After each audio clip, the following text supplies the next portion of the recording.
parure, les énergies se sont mobilisées pour son pavoisement. L'arrivée prochaine du roi Mohamed VI du Maroc va une fois de plus mettre en exergue non seulement la coopération déjà existante, mais aussi les nouvelles perspectives. Lutte contre la tuberculose, plus de tuberculose de mon vivant, c'est le thème retenu cette année par la communauté internationale. Les manifestations pour le Gabon, c'est demain du côté de Ntoum. Dans ce journal, un extrait du discours circonstanciel du ministre de la Santé, le professeur Léon Zouba. Vous êtes sur Gabon Télévision, mesdames, messieurs, bonsoir et surtout merci pour votre fidélité renouvelée. En ouverture de cette édition d'information, nous parlons tout d'abord de la lutte contre l'insécurité et les crimes rituels. La question préoccupe, vous le savez, au plus haut point le chef de l'État déterminé, vous le savez, à endiguer ce phénomène qui constitue une violation grave du droit humain. Le reportage de nos confrères de la presse présidentielle. 12. Le Sénat gabonais, pour la première fois de son histoire, lève l'immunité parlementaire d'un sénateur, Gabriel Yégué-Komi, nommément cité dans une affaire de crime rituel. Une première au Gabon. Quelques mois plus tôt, le 10 avril 2012, le président de la République, face à la montée des périls, convoquait une réunion extraordinaire avec les responsables des institutions judiciaires. Son but, condamner fermement la recrudescence des crimes rituels. Il y a maintenant depuis quelque temps une dérive incroyable, dangereuse et qui consiste à commettre des assassinats dans un but, le mot dit, qui est rituel, soi-disant rituel. Alors on tue des femmes, des hommes, des enfants et on prélève certaines parties. Il paraît que c'est rituel. Rituel en quoi? La rencontre est inédite. Le ton et le langage de fermeté qu'adopte le numéro 1 du pays traduisent sa volonté affirmée de punir les responsables de ces actes odieux et gratuits. Et il ne saurait être question de continuer à tolérer qu'un certain nombre de personnes puissent prendre en otage toute une société pour des pratiques qui sont inqualifiables, inhumaines. Fervent croyant et pratiquant, Ali Bongo Ondimba a foi en l'existence divine. Pour lui, la vie est sacrée. Si tous les êtres humains naissent libres et égaux, pour le chef de l'État, rien ne saurait justifier la pratique de sacrifices humains sur l'autel d'intérêts manifestement égoïstes. Je n'ai pas souvenir que dans les religions, que dans la Torah, dans la Bible, le Coran, on puisse mettre en avant de telles pratiques. Mais je n'ai pas aussi connaissance que dans les grands rites qui sont pratiqués dans ce pays, soit aussi mis en avant ce genre de pratiques. La levée de l'immunité parlementaire, puis la mise en examen du sénateur Gabriel Yégué-Komi de Congo, sonne certainement le glas d'une nouvelle ère pour les auteurs et les commanditaires de ces pratiques barbares. Je ne vois pas comment, en commettant des crimes rituels, un être humain peut faire avancer la cause de l'humanité. Je ne vois pas comment, en pratiquant ce genre de crime, nous pouvons faire avancer notre société. Le président de la République a donné le ton. Force reste à la loi et la loi seule. Dans l'intérêt du peuple gabonais, la peur doit désormais changer de camp, car rien, absolument rien, ne vaut la vie. La vie est sacrée. Je répète, la vie est sacrée.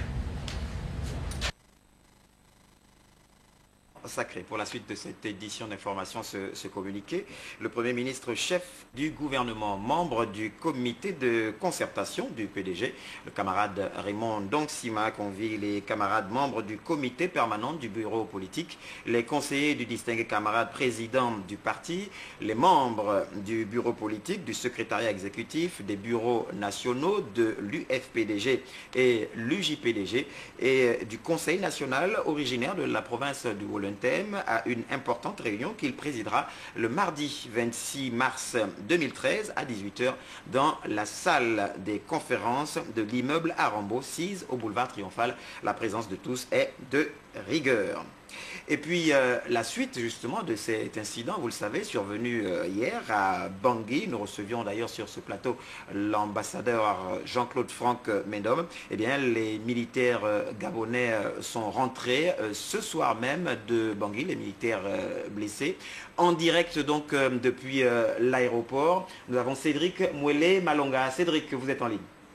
Pour ces militaires gabonais blessés à la suite d'un malheureux incident jusqu'ici non élucidé et qui aurait fait plusieurs autres victimes. Venu accueillir ces Evassan, le ministre en charge de la défense, Pacom Rufin Odjunga. Alors ils sont 6 au total et tous faisaient partie de la MICOPAX, la mission de consolidation de la paix à Bangui, la capitale centrafricaine qui serait passée depuis ce matin aux mains des rebelles de la Séléka. Et l'on apprend que le président déchu, François Bozizé, ne serait plus dans son pays. L'on ignore encore où il se trouve actuellement. Ici, depuis la base aérienne 01, Victor Mundunga, Cédric Mwele Malonga. Merci à vous Cédric Mwele Malonga et Victor Mundunga depuis la base 01 de Libreville. Vous le savez, nous vous le disions, Cédric nous le rappelait à l'instant, ce sont donc les militaires gabonais qui sont rentrés suite à l'incident qui s'est produit à Bangui, un incident pas encore élucidé. Ce communiqué pour la suite également, les membres du secrétariat exécutif du PDG, les membres du comité permanent, les membres du bureau politique de la province de Langounié convient les membres du Conseil national, les membres du comité central et les sympathisants du Parti démocratique gabonais à assister à une importante réunion qui aura lieu le mardi 26 mars 2013 à 17 h à la Chambre de commerce de Libreville. La présence de tous est vivement souhaitée. L'ordre du jour sera communiqué, séance tenante. L'actualité, vous le savez, c'est le roi Mohamed VI du Maroc qui sera bientôt dans nos murs, plus que quelques heures. La capitale gabonaise a donc connu un pavoisement des grands jours. Normal, les deux chefs d'État se vouent une amitié sincère qui ne souffre d'aucune contestation. Nous vous proposons d'ailleurs un flashback sur la dernière visite du chef de l'État Ali Bongo Ondimba au Maroc. Le président avait longuement planché en faveur d'un accroissement des investissements privés marocains au Gabon. Nous l'écoutons. Les dernières visites du président Ali Bongo Ondimba au Royaume du Maroc en 2010 et 2011 avaient été ponctuées par ce vibrant plaidoyer du numéro 1 gabonais auprès des autorités marocaines pour l'identification des nouvelles pistes et pour l'accroissement des investissements privés marocains au Gabon. Je tiens à vous informer que le Gabon importe près de 250 milliards de francs CFA de produits alimentaires, ce qui à peu près fait 500 millions de dollars.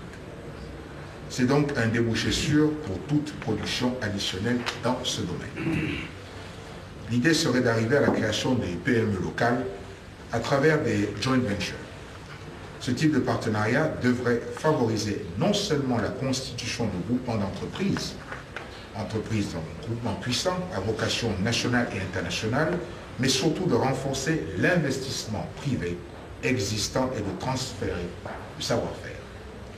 Il est vrai que le transfert du savoir-faire est facilité lorsqu'à la base, il existe un bon programme de formation. Car cela nous renvoie donc à la création des pôles d'excellence dans les nouveaux métiers que je veux promouvoir dans ma politique d'émergence.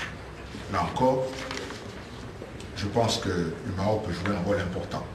Attendu à Libreville dans les toutes prochaines heures, Sa Majesté Mohamed VI pourrait répondre à cette sollicitation par un engagement plus résolu et plus ferme en faveur de l'accompagnement dans les secteurs jugés prioritaires au Gabon.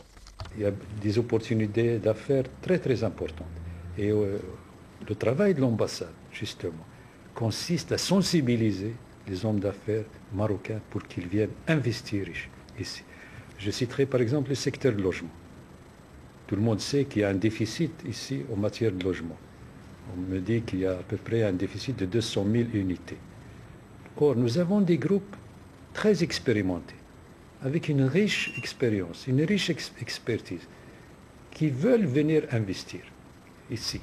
Il y a l'agriculture, il y a la pêche, il y a la pharmacie, il y a la finance, et j'en passe, le tourisme. Décidé à élargir l'éventail de sa coopération gagnant-gagnant avec le Maroc, le Gabon, pays engagé dans un processus d'émergence à l'horizon 2025, mise à la fois sur la riche et longue expérience marocaine et sur ces 8% de croissance annuelle réalisés depuis l'avènement au trône de son jeune monarque pour réaliser ses nobles ambitions. Bon à savoir qu'en 1980, une commission mixte de coopération maroco-gabonaise avait été instituée et elle se réunit d'ailleurs régulièrement. L'objectif principal était notamment d'asseoir une plateforme commune de travail sur des sujets porteurs pour les deux pays. Cédric Moulé-Malonga. Et ont l'habitude de se consulter. 1961, le Maroc et le Gabon respectivement, pays d'Afrique du Nord et centrale, nouent d'intenses relations diplomatiques. Parmi les éléments ayant contribué à la dynamique des échanges entre les deux États, l'institution de 4 commissions mixtes de coopération. On est en 1980 déjà. Ce cadre de réflexion et de travail permet d'explorer et d'étudier en profondeur les projets porteurs de développement. S'inscrivant dans la logique de leurs illustres prédécesseurs, Feu Sa Majesté Hassan II et Omar Bongo Ondimba, des visites de travail et d'amitié se sont multipliées entre Ali Bongo Ondimba et Mohamed VI pour renforcer cette coopération.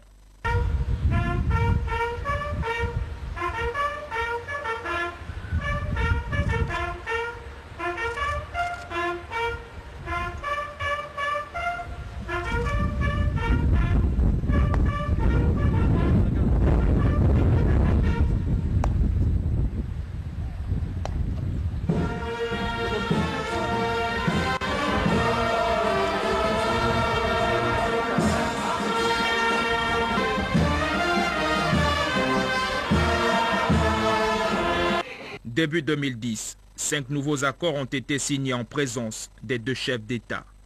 Accords portant sur la formation professionnelle, les mines, l'énergie, l'environnement et le tourisme. De nouvelles pistes dans le domaine de la formation des cadres, de l'agriculture et de l'exploitation forestière ont souvent été évoquées. D'autres accords tels que le projet de convention commerciale et tarifaire en remplacement de l'accord commercial datant de 1974 et le projet de création d'une association d'amitié maroco-gabonaise sont en cours de négociation. Au fil des années, l'on peut dire que ces commissions mixtes se sont révélées être des instruments incontournables et bénéfiques pour cette coopération agissante entre le Gabon et le royaume chérifien. Voilà, attendu donc dans les toutes prochaines heures en terre gabonaise, le souverain marocain Mohamed VI vient pour une visite de travail et également d'amitié. À ce sujet, justement, les populations gabonaises livrent leur appréciation sur cette coopération vieille de plusieurs décennies. On les écoute. La coopération entre le Gabon et le Maroc, il n'y a pas de nuage. Vous savez que le roi marocain, il vient voir son frère, Ali Bongo Ondimba. J'allais même dire qu'il vient chez lui, il vient au village. Son arrivée ici, c'est comme chez nous on dit, un enfant qui voyage et qui revient voir ses parents, c'est une joie. Vous voyez comment les Marocains sont ici. C'est comme lorsque vous êtes au Maroc, vous vous sentez vraiment chez vous. Nous avons nos étudiants qui, n'est-ce pas, sont au Maroc, apprennent au Maroc. Et je crois qu'au niveau du Maroc comme du Gabon, en tout cas les relations sont homofixes. Et je pense que le roi Mohamed VI ne vient que tout simplement les renforcer. C'est bien, c'est une bonne arrivée. Et puis, laissons voir, comme les Anglais disent, wait and see. Laissons voir les choses arriver. Et puis voilà quoi, et on aura un commentaire à faire un peu plus après. Le roi du Maroc en train de venir, c'est déjà une très bonne chose. Hein? Mais maintenant, moi je me pose la question. Qu'est-ce que ça profite au Gabon? Il arrive au Gabon, c'est une très bonne chose. Mais la coopération entre le Gabon et le Maroc doit être une coopération gagnante, hein, gagnant-gagnant. Il arrive certes, c'est vrai, mais qu'ils ne viennent pas dans l'objectif de se dire je viens.